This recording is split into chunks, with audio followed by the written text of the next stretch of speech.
नमस्कार प्रिय विद्यार्थियों, एक बार फिर से आप सभी का हार्दिक स्वागत है हमारी इस वीडियो क्लास में। आज हम शुरू करने वाले हैं 12th क्लास एग्रीकल्चर केमिस्ट्री। और एग्रीकल्चर केमिस्ट्री का आज जो हम शुरू करेंगे वो सबसे पहले लेसन नंबर 8 शुरू करने वाले हैं, क्योंकि लेसन नंबर 8 बहुत ही इंटरेस्टिंग और बहुत ही इम्पोर्टेंट लेसन माना जाता है। और लेसन नंबर 8 का जो नाम है वो है उर्वरकों की मृदा में अभिक्रिया एवं फसलों में प्रभाव। तो चलिए शुरू करते हैं लेसन नंबर 8। लेसन नंबर 8 जिसका नाम है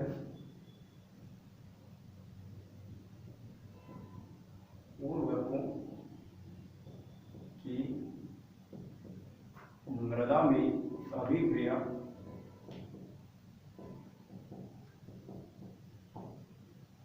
एवं फसलों में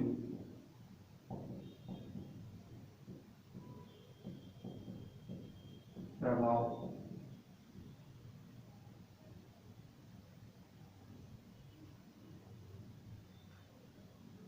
तो देखिए, इस लेसन के नाम से स्पष्ट होता है कि इस पूरे लेसन में जो हम डिटेल से डिस्कस करने वाले हैं वो उर्वरकों के बारे में, रासायनिक उर्वरकों के बारे में डिटेल से डिस्कस करने वाले हैं कि उर्वरक क्या होते हैं, रासायनिक उर्वरकों के कौन कौन से उदाहरण हो सकते हैं और उर्वरकों का मुख्य कार्य क्या होता है, उर्वरक मृदा के साथ किस तरीके से रासायनिक अभिक्रिया करते हैं और किस तरीके से पौधों के लिए उपयोगी होते हैं, पौधों की उत्पादकता, फसलों की उत्पादकता बढ़ाने में लाभदायक होते हैं। तो पूरी प्रक्रिया को इस लेसन में हम डिटेल से पढ़ने वाले हैं। लेकिन उससे पहले कि इस लेसन को शुरू किया जाए, उर्वरक क्या होते हैं उनको समझना बहुत जरूरी है।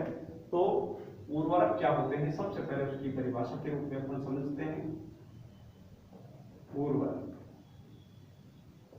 तो देखिए, उर्वरक का साधारण अर्थ होता है वे रासायनिक पदार्थ जिनका निर्माण सामान्यतः विभिन्न प्रकार की औद्योगिक इकाइयों में किया जाता है और उन रासायनिक पदार्थों का उपयोग पौधों में विभिन्न प्रकार के एक या एक से अधिक पोषक तत्वों की पूर्ति करवाने के लिए किया जाता है। ऐसे पदार्थों को उर्वरक कहा जाता है। अर्थात वे रासायनिक पदार्थ जिनके माध्यम से विभिन्न प्रकार के फसलों वाले पौधों को विभिन्न प्रकार के पोषक तत्वों की उपलब्धता करवाई जाती है, विभिन्न प्रकार के पोषक तत्व प्रदान किए जाते हैं, ऐसे रासायनिक पदार्थों को सामान्य तौर पर उर्वरक कहा जाता है। और रासायनिक उर्वरक अनेक प्रकार के हो सकते हैं, जो कि उनमें पाए जाने वाले पोषक तत्वों की अलग अलग मात्रा, अलग अलग पोषक तत्वों की प्रकार के आधार पर हो सकते हैं। तो देखिए, रासायनिक उर्वरकों को वर्गीकृत करने के लिए कुछ आधार बनाए गए हैं, जिसमें सबसे पहले हम रासायनिक उर्वरकों के वर्गीकरण को जो पढ़ने वाले हैं वो पोषक तत्वों की उपलब्धता के आधार पर, अर्थात पोषक तत्व कौन सा है, उस पोषक तत्व की उपलब्धता के आधार पर सभी रासायनिक उर्वरकों को मुख्य तौर पर 5 भागों में बांटा गया है। तो एक एक करके हम देखते हैं कि रासायनिक उर्वरकों की ये 5 भाग कौन कौन से हैं। तो सबसे पहले जो इसका आधार है वो हम लिख सकते हैं पोषक तत्वों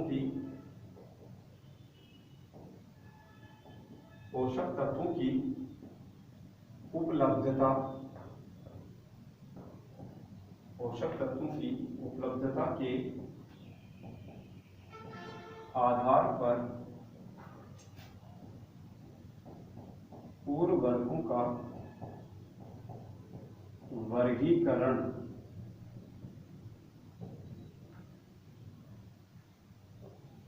इस आधार पर पोषक उर्वरकों को 5 वर्गों में बांटा गया है। सबसे पहला वर्ग नाइट्रोजनधारी उर्वरक, सेकेंड है फॉस्फेटिक उर्वरक,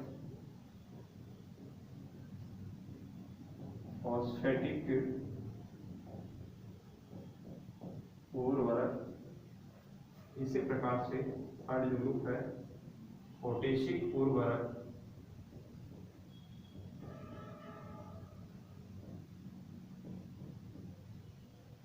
और चौथा उर्वरक का वर्ग है वो है एकल उर्वरक।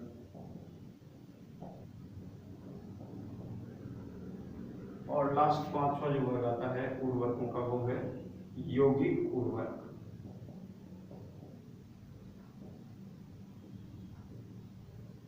तो चलिए स्टार्ट करते हैं। सबसे पहला जो वर्ग है उसको डिटेल से स्टार्ट करते हैं। नाइट्रोजन धारी उर्वरक।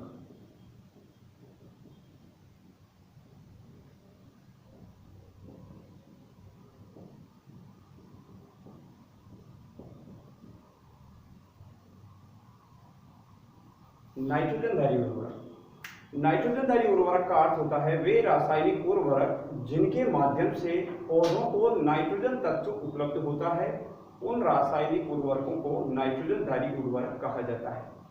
नाइट्रोजनधारी उर्वरकों में पाए जाने वाले नाइट्रोजन तत्व के प्रकार के आधार पर अर्थात नाइट्रोजन तत्व उस रासायनिक उर्वरक में कौन से आयन के रूप में किस अवस्था में पाया जाता है उसके आधार पर पुनः नाइट्रोजनधारी उर्वरकों को 4 भागों में बांटा गया है। एक एक करके हम स्टार्ट करना चाहेंगे। जैसे अमोनियम उर्वरक,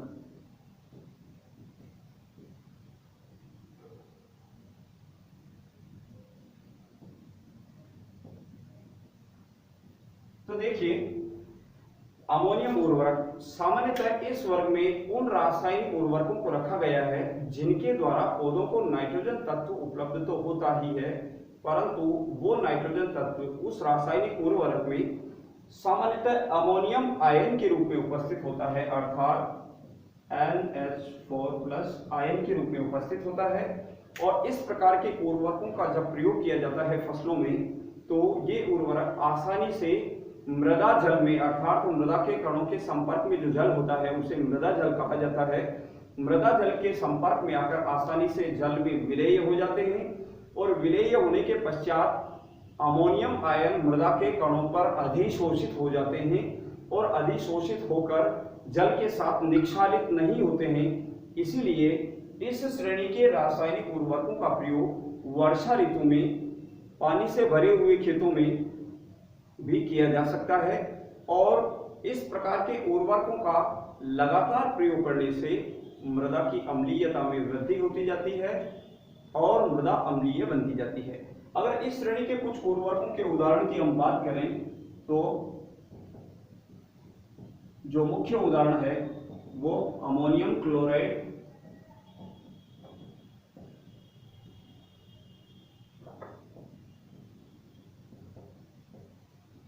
और अमोनियम सल्फेट।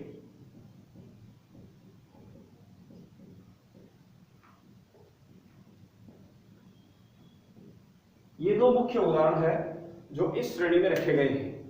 तो चलिए ठीक है, उससे आगे हम दूसरा जो वर्ग है वो स्टार्ट करते हैं नाइट्रोजनधारी उर्वरकों में। दूसरा है नाइट्रेट उर्वरक। सेकंड जो आता है वो है नाइट्रेट उर्वरक।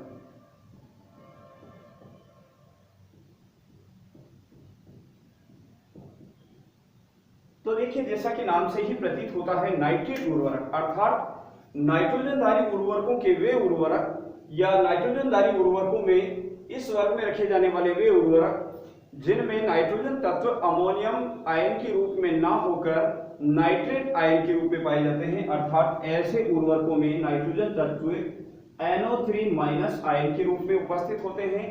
और इस प्रकार के उर्वरकों का जब प्रयोग मृदा में किया जाता है तो ये उर्वरक मृदा जल में आसानी से विलेय होकर पौधों को अति शीघ्रता से प्राप्त हो जाते हैं।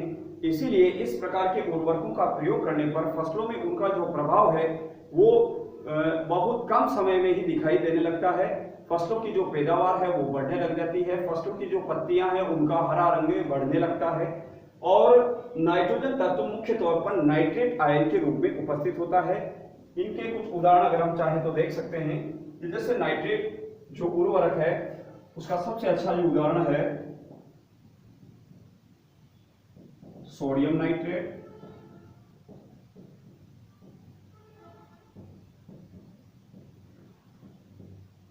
और इसी प्रकार पोटेशियम नाइट्रेट,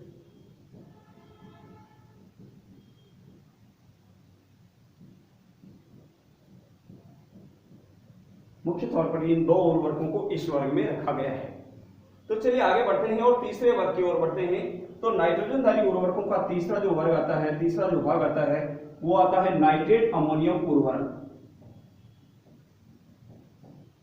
नाइट्रेट तथा अमोनियम उर्वरक।